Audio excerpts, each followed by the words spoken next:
Mental math कक्षा 10 के अगले भाग पर चलते हैं। मैं हूं हरी सर और आप सभी बच्चे देख रहे हैं आपका अपना YouTube channel maths with Hari sir, special Hindi medium के बच्चों के लिए। और आप सब बच्चों की डिमांड पर यह चैनल बना है, तो मैं उम्मीद करता हूं कि जो भी बच्चे मेरे चैनल को पहली बार देख रहे हैं या दूसरी बार देख रहे हैं, जिन्होंने सब्सक्राइब नहीं किया प्लीज़ वो सब्सक्राइब कर दे, साथ ही बेल आइकन को भी क्लिक कर दे, क्योंकि ये आप ही की डिमांड पर, आप इतना तो कर ही सकते हैं।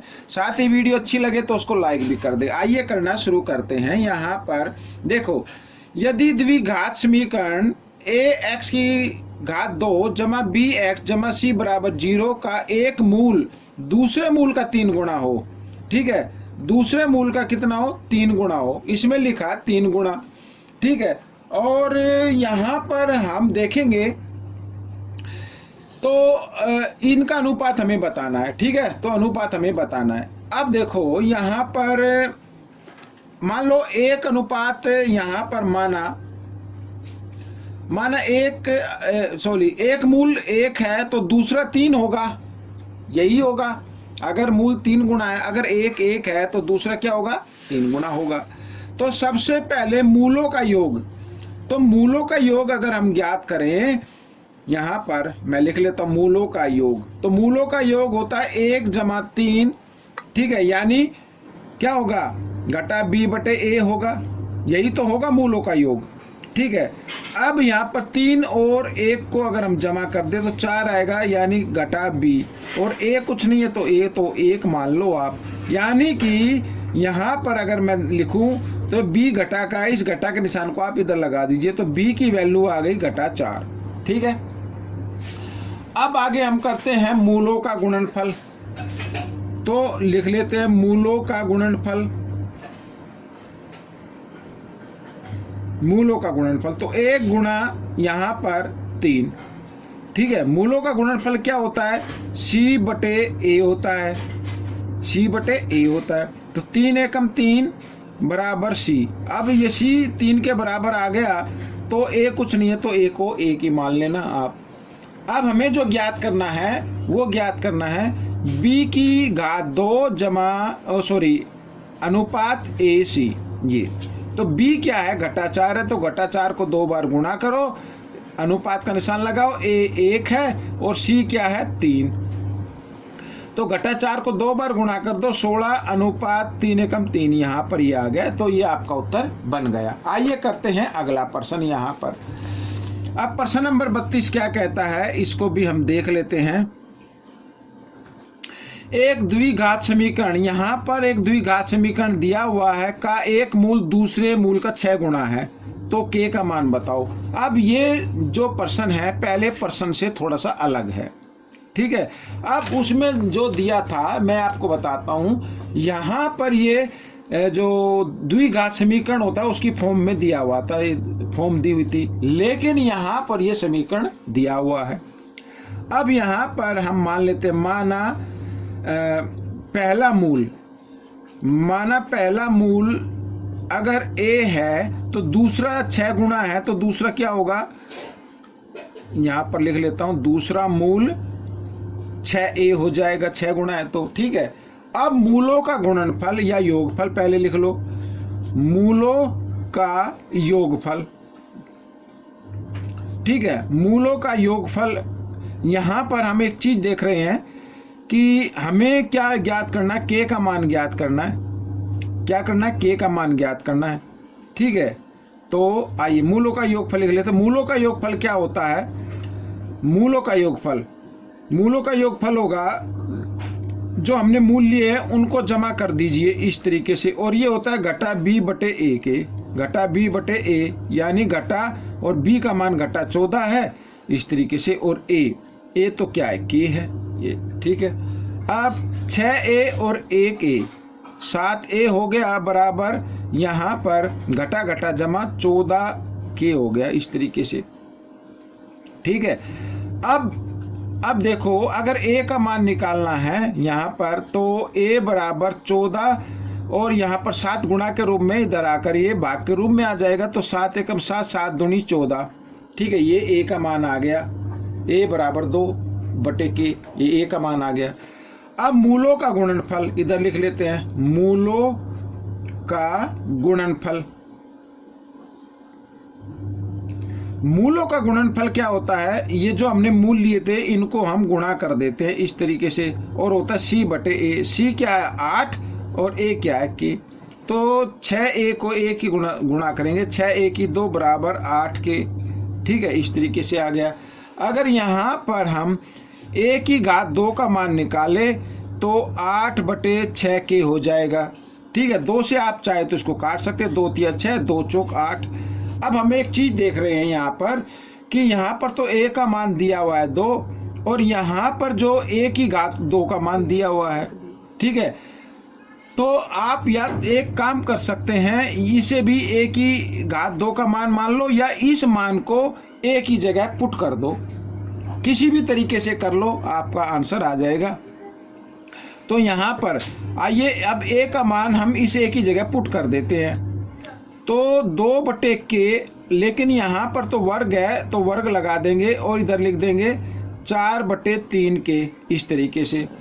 ठीक है, अब 2 को 2 बार गुणा किया। अब मैं आपको एक अलग पेज पे बताऊंगा, क्योंकि यहाँ पर जो पेज है उस पे जगह नहीं है, तो मैं पेज को यहाँ से ले लेता हूँ और इधर आगे करके दिखाता हूँ। ठीक है, ये वाला यहाँ तक तो आपके समझ में आ गया। अब 2 को 2 बार गुणा करें तो 4, के को 2 बार गुणा करेंगे तो के की 2 बराबर 4 बटे 3 के, इस तरीके से हो जाएगा। ठीक है, आइए अब आगे कर लेते हैं, क्रॉस में गुणा कर देते हैं बच्चों।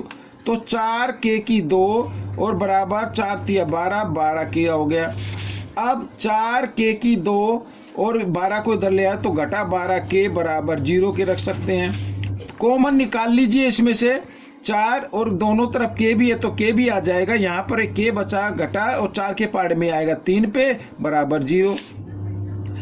अब यहाँ पर अगर 4 के इस 4 को इधर लेके आते हैं, इधर मल्टीप्लाई किया गुणा के रूप में, इधर आकर ये भाग के रूप में आया तो 0 आ जाएगा।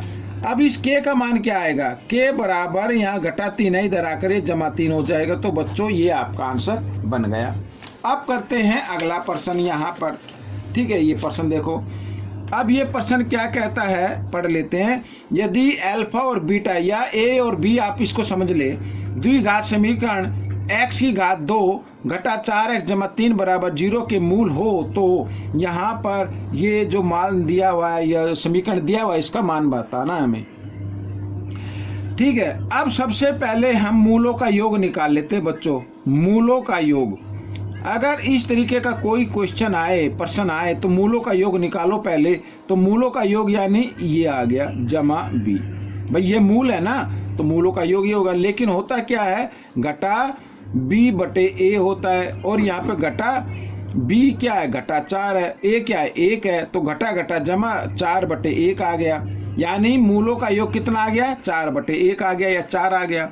अब मूलों का गुणनफल भी निकाल लेते हैं। मूलों का गुणनफल, मूलों का गुणनफल, तो मूलों का गुणनफल ए और ये बी। ठीक है, क्या होता है मूलों का गुणनफल, सी बटे ए होता है। सो सी क्या है 3 बटे ए क्या है 1, ये आ गया। अब हमें मूलों का योग हमारे सामने है, और यहाँ पर मूलों का गुणनफल भी हमारे सामने है, तो हमें इस समीकरण का मान निकाल लेना है। अब देखो, a की घात 4 और b की घात 2 जमा a की घात 2 जमा b की घात 4, तो हम क्या करेंगे, इसमें से जो उभयनिष्ठ है वो हम ले लेते हैं। तो a की घात 2 आ जाएगा, साथ ही b की घात 2 भी उभयनिष्ठ आएगा, और यहाँ पे बचेगा a की घात 2 और यहाँ पे बचेगा b की घात 2, इस तरीके से।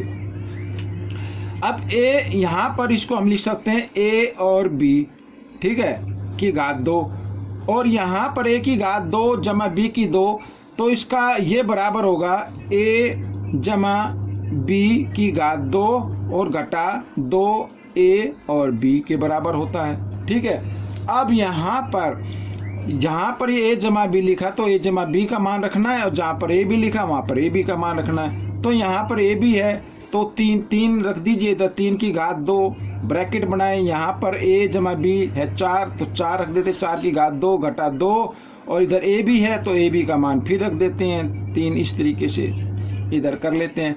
3 को 2 बार गुणा किया, क्या आ गया, 3 को 2 बार गुणा किया 9 आ गया, और यहाँ पर गुणा का निशान बनाएंगे। 4 को 2 बार गुणा करेंगे 16 और 3 दूनी 6 होता है, तो 9। अब 16 में से 6 घटा दो 10, 10 निम 90।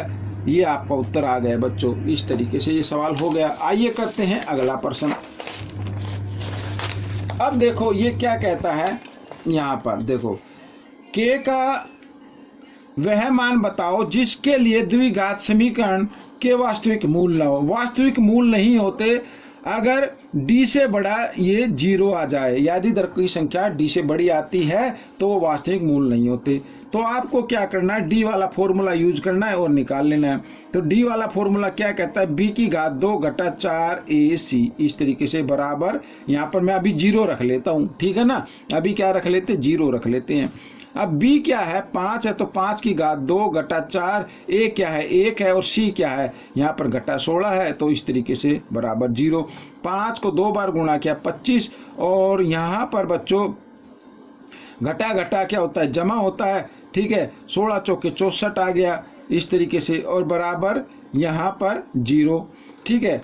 अब इधर देखो क्या करना है, यहाँ पर इतना करने के बाद अब वास्तविक मूल ना हो, ठीक है, वास्तविक मूल ना हो, तो आपको एक काम और करना होगा। यहाँ पर जो हम थोड़ा सा एक गलती कर गए वो ये है, मैं इधर बताता हूँ कि 5k हमें लेना है, 5k हमें लेना है, तो ये हमें मालूम हो गया। तो इसकी जगह हम यहाँ पर हम क्या करते हैं, यहाँ पर जल्दी में हो गया ये, तो b की जगह हम लेंगे 5k की 2 और घटा फिर वही 4a और c इस तरीके से, ठीक है, बराबर 0। अब 5 को 2 बार गुणा किया 25, k को भी 2 बार गुणा किया, k की घात 2 और घटा घटा जमा 16 चौके 64 होता है बराबर 0। अब यहाँ पर k की घात 2 बराबर 64 इधर जमा का इधर आकर घटा 64 हो जाएगा, 25 इधर गुणा में इधर आकर ये भाग में आ जाएगा। अब क्या करना है, अब आपको ये जो 2 है ना, ये वर्ग है, बराबर के निशान से जब इधर लेके आते हैं तो ये वर्गमूल में आपको बदल देना है। घटा का निशान मैं बाहर निकाल लेता हूँ, 64/25। 64 का वर्गमूल होता है 8 और 25 का होता है 5, यानी के बराबर आगे घटा 8/5, ठीक है।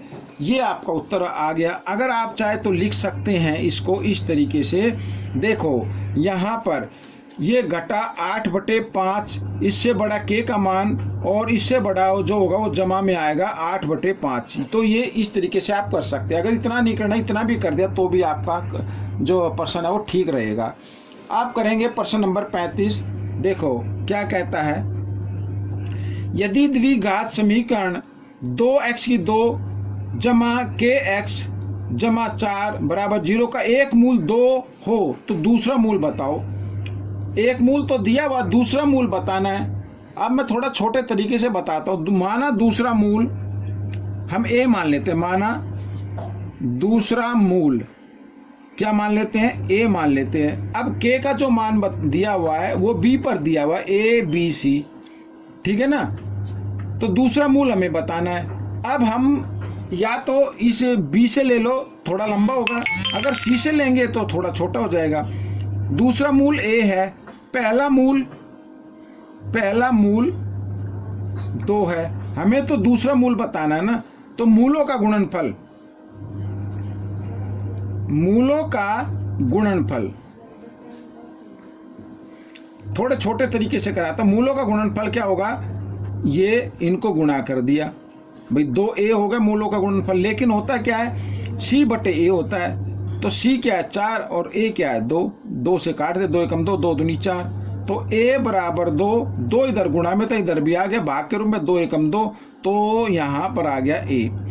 तो a का मान आ गया 1। तो इस तरीके से अब अगर आप चाहते तो पहले k का मान निकालते, बाद में इसके फैक्टराइज करते, तो वो बेसिक तरीका होता है लेकिन वो बड़ा हो जाता है। लेकिन मेंटल मैथ में आपको यही तरीका अप्लाई करना है, ठीक है।